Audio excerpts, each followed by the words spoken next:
Hello student, welcome to my YouTube channel Atul sir science classes. Please like share and subscribe my channel. तो आज हम पढ़ने वाले हैं केमिस्ट्री का क्लास 12 का सेकंड चैप्टर, जिसका नाम है सॉल्यूशन। ये चैप्टर बहुत ही सिंपल और इम्पोर्टेंट है और कंपटीशन पॉइंट ऑफ व्यू और बोर्ड एग्जाम के हिसाब से अगर देखा जाए तो ये काफ़ी पोर्शन को कवर करता है। तो आज हम पढ़ाई शुरू करते हैं सॉल्यूशन चैप्टर की। चलिए, सबसे पहले मैं आपको इसका इंट्रोडक्शन बता देता हूं। जैसा कि आप लोग जानते हैं कि हमारे डेली लाइफ में हमारे बहुत कम प्योर सब्सटेंसेस होते हैं और हम चारों ओर से इम्प्योर सब्सटेंसेस या मिक्सचर से घिरे हुए हैं। एग्जाम्पल के लिए अगर आप बात करेंगे ब्रास की, ब्रास जिसको हम पीतल कहते हैं, ये कॉपर और जिंक का बना होता है। इसके अलावा ब्रॉन्ज, ये कॉपर व टिन का बना होता है, जिसको हम कांसा कहते हैं। इसके अलावा हमारी डेली लाइफ में जो ऑर्नामेंट हम यूज करते हैं, जैसे गोल्ड के ऑर्नामेंट हम यूज करते हैं, तो उसमें क्या मिक्सिंग होती है, बिकॉज गोल्ड बहुत ही सॉफ्ट मेटल होता है, तो उसमें कॉपर की या ब्रास की मिक्सिंग की जाती है। तो मिक्सिंग करने से क्या होता है, उसकी स्ट्रेंथ बढ़ जाती है।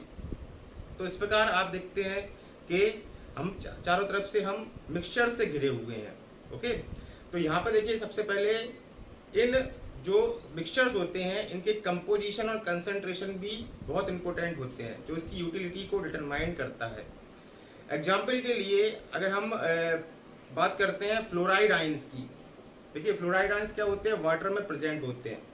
तो इनका अगर 1 ppm कंसंट्रेशन है वाटर में, अगर इनका 1 ppm कंसंट्रेशन होगा तो ये हमारे टीथ पे कोई इफेक्ट नहीं करेगा। लेकिन अगर ये कंसंट्रेशन 1 ppm से ज्यादा हो जाएगा, ppm मैं आपको बता देता हूँ, ppm का मतलब होता है पार्ट्स पर मिलियन, और इससे किसी सॉल्यूशन का कंसंट्रेशन निकाला जाता है। ओके, तो हम टॉपिक पे आते हैं कि जब फ्लोराइड आयन का कंसंट्रेशन 1 से अधिक होता है, 1 से ज्यादा होता है, इट इज मोर देन 1 होता है, तो हमारे टूथ डिके होने लगते हैं और हमारे दांतों पर धब्बे पड़ने लगते हैं। और अगर ये कंसंट्रेशन 1.5 से ज्यादा हो जाएगा तो ये पॉइजनस हो जाता है, जहरीला हो जाता है। यही कारण है कि चूहे मारने की दवा या रेड पॉइजन जो होता है, उसमें हम सोडियम फ्लोराइड का इस्तेमाल करते हैं। चलिए, एक और एग्जांपल से मैं आपको बताता हूँ कि कंसंट्रेशन कितना ज्यादा इंपॉर्टेंट होता है। देखिए क्या होता है कि जो इंट्रावीनस इंजेक्शन होते हैं, जिनको हमारी बॉडी में इंजेक्ट किया जाता है, तो वो जो इंट्रावीनस इंजेक्शन होते हैं, उनका जो कंसंट्रेशन होता है हमारे ब्लड प्लाज्मा के कंसंट्रेशन से मिक्स करके हमारी बॉडी में इंजेक्ट किए जाते हैं, अदरवाइज वो इफेक्टेड नहीं होते हैं। तो इस प्रकार देखिए कि कंसंट्रेशन कितना महत्वपूर्ण है। तो इस प्रकार क्या है कि हम चारों ओर से सॉल्यूशन से घिरे हुए हैं। ठीक है, जैसे एग्जाम्पल के लिए ब्रास, ब्रॉन्ज, ठीक है, इसके अलावा ऑर्नामेंट ऑफ गोल्ड, जिनमें मिक्सिंग होती है। तो सॉल्यूशन चैप्टर पढ़ने से पहले मैं आप लोगों को ये बता देता हूँ कि मिक्सचर्स क्या होते हैं। ओके, बिकॉज सॉल्यूशन एक प्रकार का मिक्सचर होता है। देखिए मिक्सचर क्या है, mixture is a substance which is made by other substance together. मतलब कि मिक्सचर एक प्रकार का ऐसा सब्सटेंस होता है जिसमें वो अदर सब्सटेंसेस को मिक्स करके बनाया जाता है। ओके, अब देखिए मिक्सचर जो होता है वो 2 प्रकार का होता है। ठीक है, 2 तरह का होता है, 2 टाइप का होता है। एक होता है, उसको बोलते हैं होमोजीनियस मिक्सचर, और सेकंड होता है हेट्रोजीनियस मिक्सचर। देखिए होमोजीनियस मिक्सचर और हेट्रोजीनियस मिक्सचर में क्या डिफरेंस है। होमोजीनियस मिक्सचर एक ऐसा मिक्सचर है जो क्या होता है, जो यूनिफॉर्म होता है, और हेट्रोजीनियस मिक्सचर एक ऐसा मिक्सचर होता है जो नॉन यूनिफॉर्म होता है। अब यूनिफॉर्म और यूनिफॉर्म क्या है, देखिए सबसे पहले देखो, जैसे मान लीजिए आपने वाटर लिया और वाटर में आपने शुगर मिला दिया। ठीक है, तो इसका मतलब है शुगर डिजोल्व होगी जब वाटर में, तो ऐसा तो होगा नहीं, अगर वो कंप्लीटली डिजोल्व हो जाएगी शुगर वाटर में, तो ऐसा तो होगा नहीं कि भाई ऊपर की तरफ स्वीटनेस ज्यादा होगी या नीचे की तरफ स्वीटनेस कम होगी, ऐसा तो होगा नहीं। क्योंकि पूरा का पूरा जो ग्लास है, उसमें अगर आपने पानी लिया और आपने शुगर मिलाया, तो वो यूनिफॉर्म कंपोजिशन में रहेगी। मतलब उसकी जो स्वीटनेस है, उसकी जो प्रॉपर्टी होंगी, केमिकल प्रॉपर्टी या फिजिकल प्रॉपर्टी होंगी, वो पूरे के पूरे जो आपका ग्लास है उसमें क्या है, यूनिफॉर्म होंगी, एक समान होंगी। लेकिन यहाँ दूसरी तरफ अगर हम हेट्रोजीनियस सॉल्यूशन की बात करें, तो हेट्रोजीनियस सॉल्यूशन एक ऐसा सॉल्यूशन होता है जो नॉन यूनिफॉर्म होता है। एग्जाम्पल के लिए अगर वाटर में आपने चॉक को मिला दिया, ठीक है, या फिर मान लीजिए आपने सैंड को मिला दिया, तो वो नॉन यूनिफॉर्म कंपोजिशन होगा। ठीक है, क्योंकि सैंड जो होगी वो वाटर में जैसे ही मिक्स की जाएगी, तो सैंड कहाँ जाएगी, नीचे की तरफ आ जाएगी, बॉटम में आ जाएगी, तली में इकट्ठी हो जाएगी। ऊपर रहेगा वाटर और नीचे रहेगा आपका चॉक या सैंड। इसका मतलब हुआ कि ये नॉन यूनिफॉर्म कंपोजिशन हुआ। ये पूरे सॉल्यूशन में पूरा जो मिक्सचर है उसमें एक समान नहीं है, नीचे की तरफ ज्यादा है, ऊपर की तरफ क्या है, सैंड क्या है, कम है। तो ऐसा सॉल्यूशन कहलाता है हेट्रोजीनियस सॉल्यूशन। तो ये अंतर होता है होमोजीनियस सॉल्यूशन में और हेटेरोजीनियस सॉल्यूशन। तो हम सबसे पहले स्टार्ट करते हैं कि व्हाट इज सॉल्यूशन। ओके, तो देखिए सॉल्यूशन क्या है।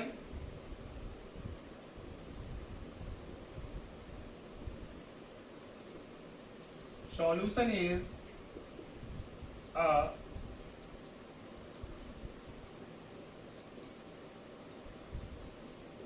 homogeneous mixture of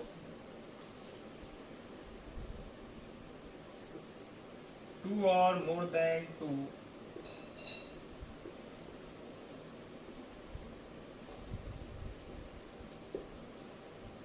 substances।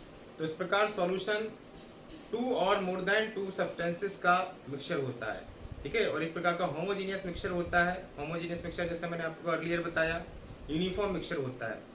Example के लिए अगर आप मान लीजिए आपने वाटर लिया और वाटर में अगर शुगर को मिक्स कर दिया, या वाटर लिया वाटर में आपने अल्कोहल को मिक्स कर दिया, या वाटर में आपने ग्लूकोज को या सॉल्ट को सोडियम क्लोराइड को मिक्स कर दिया, तो ये सब सॉल्यूशन के क्या होते हैं, एग्जाम्पल्स होते हैं, ठीक है। अब इसके बाद अगली बात आती है कि सॉल्यूशन के कितने पार्ट्स होते हैं। ओके, तो सॉल्यूशन के देखिए दो पार्ट होते हैं।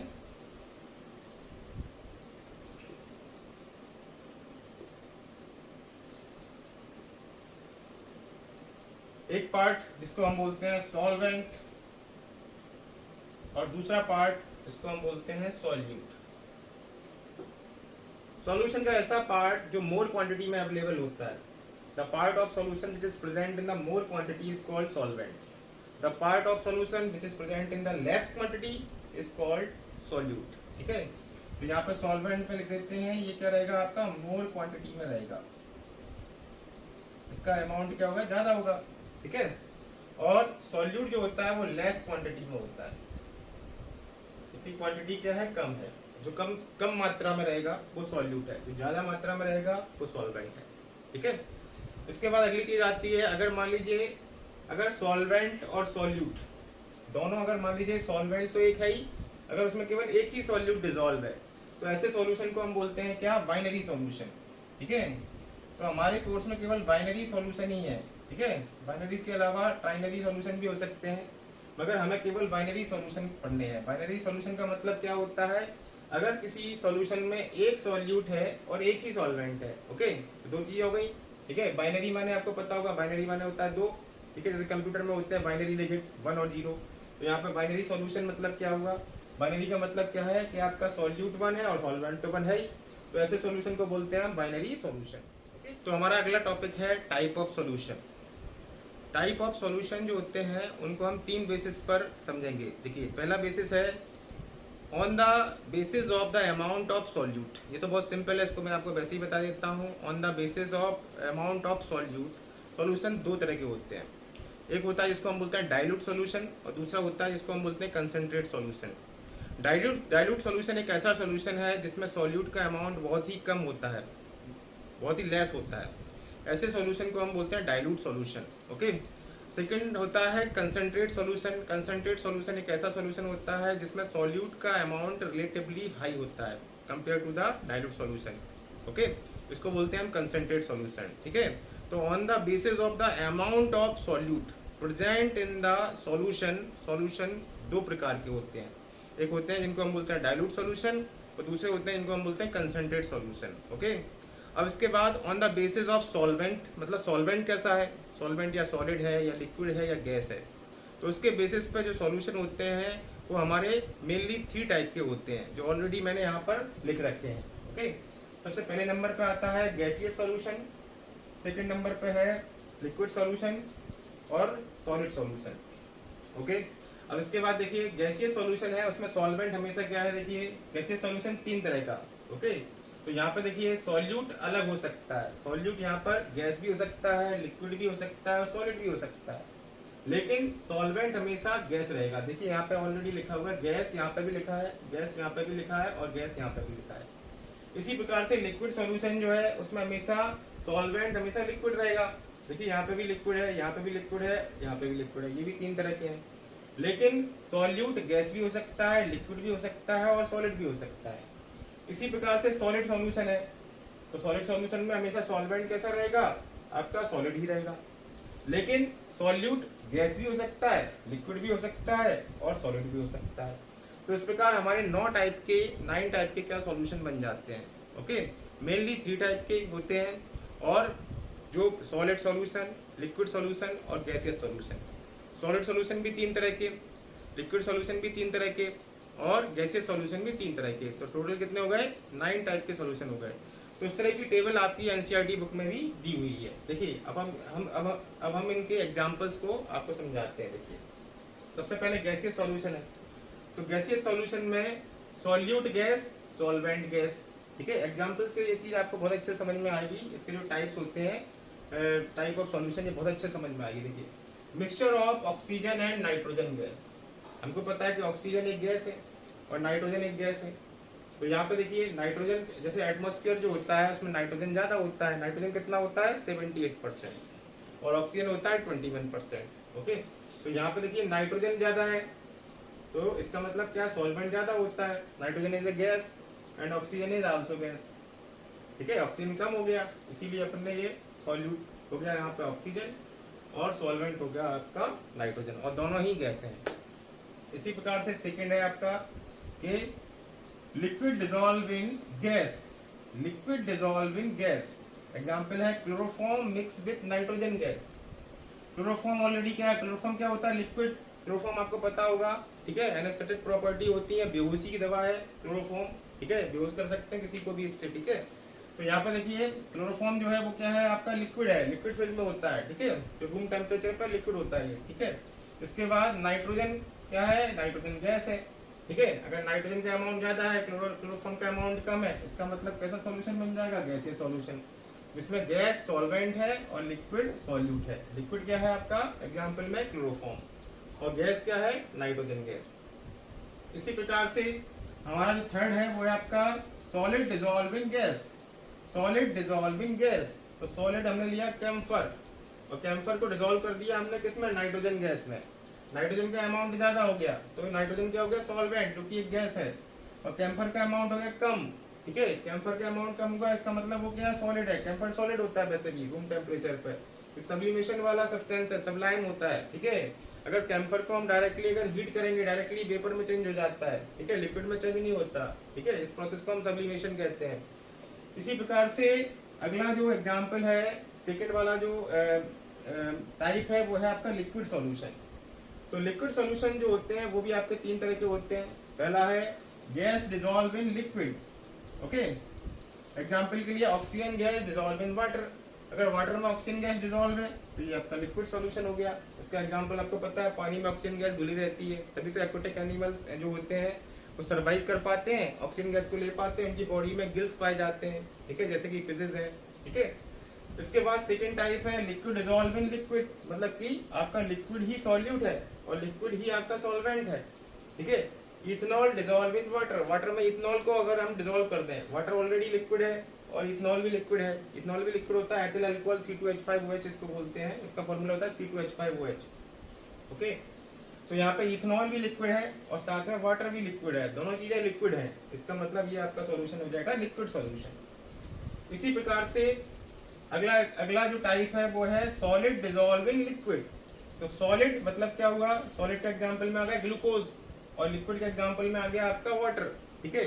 अगर वाटर लिया उसमें ग्लूकोज को हमने डिसॉल्व कर दिया, ठीक है। वाटर में ग्लूकोज को डिसॉल्व करते हैं तो क्या देता है? एनर्जी देता है, ओके। क्योंकि ग्लूकोज जो होता है सबसे सिंपलेस्ट कार्बोहाइड्रेट होता है, इसका डाइजेशन बहुत ही रैपिडली होता है, जिससे ये तुरंत एनर्जी देता है। आपने देखा होगा ग्लूकोन डी हम लोग इस्तेमाल करते हैं, तो ग्लूकोन डी में क्या इंग्रेडिएंट होता है? ग्लूकोज ही तो होता है, ठीक है। गर्मी के टाइम पे पानी लेते हैं, पानी में ग्लूकोन डी मिला लेते हैं और उसको पी लेते हैं, उससे क्या होता है? हमको एनर्जी मिलती है, तो ठीक है।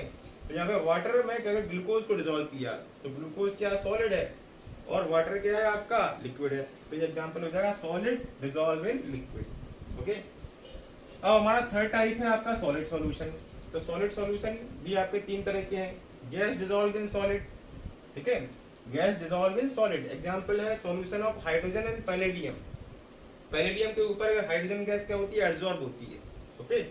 तो ये एग्जांपल हो जाएगा सॉलिड सॉल्यूशन का। हाइड्रोजन एक गैस है तो कम अमाउंट में रहेगी, और सॉलिड पैलेडियम है। पैलेडियम क्या होता है? एक मेटल होता है, ठीक है। तो ये किस प्रकार का है? सॉलिड है। इसी प्रकार से अगला टाइप है आपका लिक्विड डिसॉल्व इन सॉलिड। ठीक है, लिक्विड डिसॉल्व इन सॉलिड। तो इसका एग्जांपल क्या है? Amalgam of sodium and mercury.